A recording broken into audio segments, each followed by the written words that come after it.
ঘুমোবো আমি, ঘুমোবে তুমি, গল্প শোনাবে ঘুম পড়ে, হালকা আলো চোখ বন্ধ। চলো একটা গল্প শুনি, রাতের গল্প বাংলায়।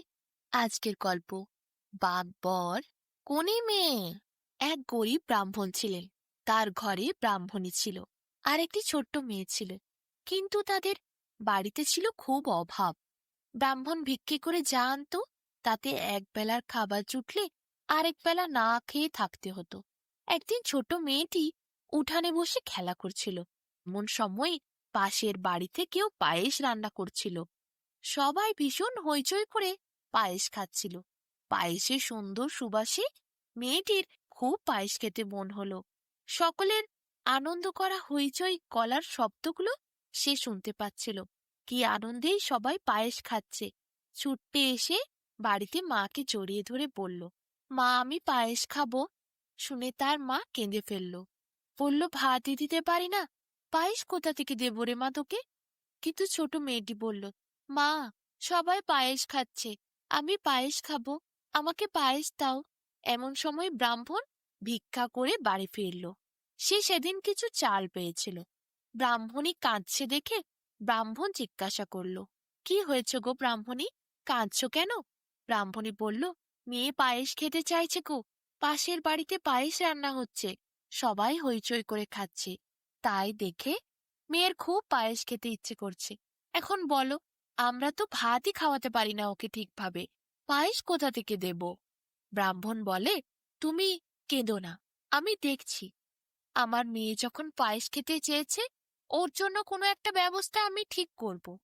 ব্রাহ্মণ এরপর ঘরের মধ্যে ঢুকে চালগুলো দিল বউয়ের হাতে। সেগুলো দিয়ে সেদিন ব্রাহ্মণই ভাত রান্না করলো। ভালো করে খাওয়া দাওয়া করে ব্রাহ্মণ গেল জমিদারের কাছে। সেই গ্রামের জমিদার অনেক ভালো ছিল। ব্রাহ্মণ তার বাড়িতে যখন পূজা করতে যেত তখন ভালো দক্ষিণা পেত। সেই দক্ষিণা দিয়ে ব্রাহ্মণের বেশ কিছুদিন চলে যেত। কিন্তু ব্রাহ্মণের খুব সৎ স্বভাবের জন্য সে অযথা কারুর কাছে কিছু চাইতো না, সত্যিই হাত পাততে পারত না। কিন্তু আজকে ব্রাহ্মণ তার মেয়ের জন্য জমিদারকে এসে বলল, আমার মেয়ে খুব পায়েস খেতে চাইছে জমিদার মশাই, যদি আপনি একটু ব্যবস্থা করে দেন। তখন জমিদার খুব খুশি হয়ে বলল, অবশ্যই, তোমার মেয়ে মানে তো আমার মেয়ে, চাল দুধ চিনি মশলা যা লাগে আমি সব দেব। তুমি তো আমার কাছে সহজে আসো না, দক্ষিণাটুকু যা পুজোর সময় দিই তাই নাও। তাছাড়া তোমার যতই অভাব থাকুক, তুমি তো আমার কাছে কিছু এসে চাও না। তুমি ভীষণ সৎ মানুষ। আজ তুমি অনেক দিন পর আমাকে মনের কথা খুলে বলার মতো ভেবে এসেছো, তাই আমি খুব খুশি। তোমার মেয়ের সব জিনিস আমি লোক পাঠিয়ে এক্ষুনি আনিয়ে দিচ্ছি। ভালো করে পায়েস রান্না করে ওকে খাইও। জমিদার এরপর লোক পাঠিয়ে সব জিনিস এনে ব্রাহ্মণের হাতে দিল। ব্রাহ্মণ সেগুলো নিয়ে বাড়ি ফিরে ব্রাহ্মণীকে বলল, দেখো গো, জমিদার মশাই সব এনে দিয়েছে, পায়েসের জোগাড় করেছি, পায়েস হোক তাহলে আজ। মেয়েটি ছুটতে এসে বাবাকে জড়িয়ে ধরে বলল, বাবা আমি পায়েস খাবো। ব্রাহ্মণ বলল, হ্যাঁ মা খাবি তো, খুব সুন্দর তোর মা পায়েস রান্না করতে পারে, কতদিন পায়েস হয়নি, আজ সবাই পেট ভরে পায়েস খাবো।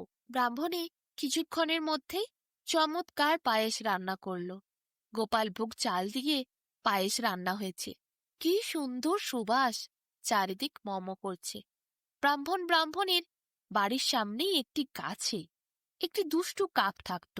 সে সব সময়তে সবার সাথে ঝগড়া করত।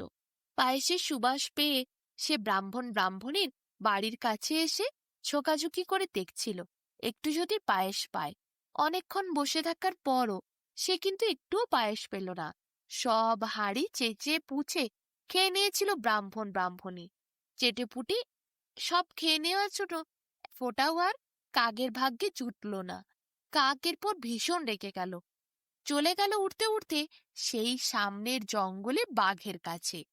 ভীষণ বড় জঙ্গল ছিল গ্রামের পাশেই, সেখানে এক বাঘ থাকত।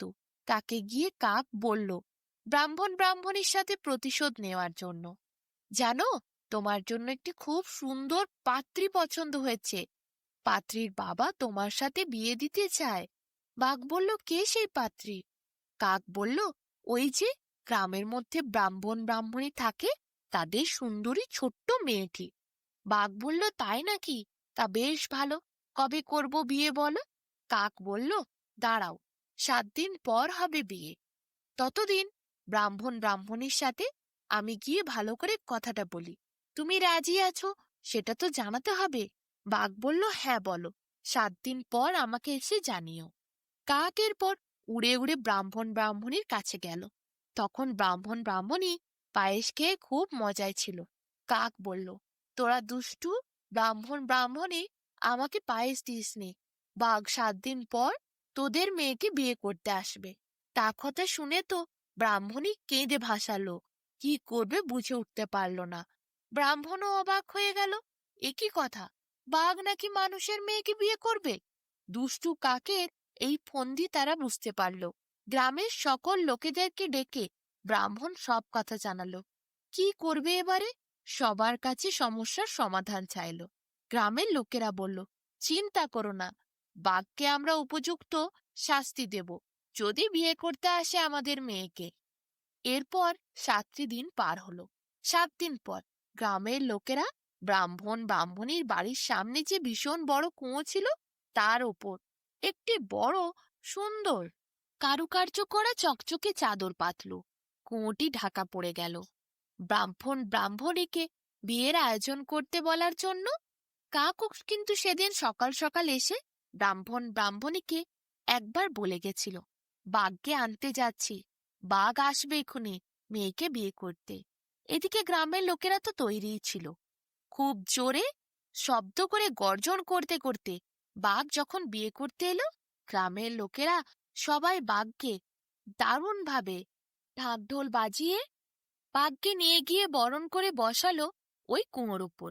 এরপর বাঘ যেই বসলো, চকচকে সুন্দর চাদর দেখে, এত বরের খাতির দেখে, অমনি গপ করে গলে গেল কুয়োর মধ্যে। এরপর কি বাঘ পড়েছে দেখে দুষ্টু কাক ভয়ে সেখান থেকে উড়ে গেল। বাঘ বলল, ছেড়ে দাও, এই কুয়োর মধ্যে আমি পচে মরবো, আমাকে তোমরা বার করে দাও, আমি আর বিয়ে করতে আসবো না তোমাদের মেয়েকে। ওই দুষ্টু কাক আমাকেও ফোন দিতে ফেলে এখানে পাঠিয়েছে বিয়ে করার জন্য, আমি ইচ্ছেই আসিনি। গ্রামের লোকেরা তখন কাককে দেখে ঢিল ছুটতে শুরু করলো। কাক ভয়ে উড়ে চলে গেল। বাঘ অনেক অনুনয় বিনয় করলো। গ্রামের লোকেরা বলল, যেন কোনোদিন আর এই গ্রামের আশেপাশে না দেখি, আমাদের গ্রামের কোনো মেয়েকে বিয়ে করার কথাও ভাববে না। জঙ্গলের বাঘ জঙ্গলে থাকবে, তোমার বাঘিনীকে পছন্দ করা উচিত, বাঘিনীকে পছন্দ করে বিয়ে করে সেখানেই সংসার করবে।